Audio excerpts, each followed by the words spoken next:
Manipura nupi singbu hatpa ikai khumnaba manghanba thodok wathok toina thoklingai cherak asida kwakta dasu magi nungsinaba nupana hatpa oigani haiba chingnaba mawongda nupi amabu hatlaga langthoklamle hairi laikhidrabi nupi aduna Malika Begum kawi chaurakna chahi kungama thoirom sure apokpana kwakta Municipal Council Ward number 7 dagi laikhidraba MB Nizamuddin gi machanupini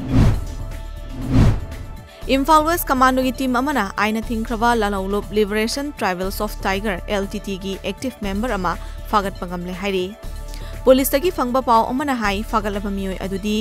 thangtin sem khongsai chahi kungani thoi apokpa laikhidraba janglun khongsai cycle NG Phainom Kangpokpi district tagini Churachandpur District Police amadi Nifutaruk Suba Sam Rifles ki kangbu amana KNAI gi mioi ama fagat pangamle fagalaba mioi adudi Nezang Haukip Elias Gama chahi nifu nipan apokpa Mangkhulun Haukip Tushomjang Khul Churachandpur dagini mahak KNAI gi Commander in Chief ni hairi Super Division Lake Lisingani Kungama Thoida winner oirakraba winner team amadi supported team okpagi thoram ama Modern Club Kabo Wakching MCK na sinduna club asida ngarang pangthokre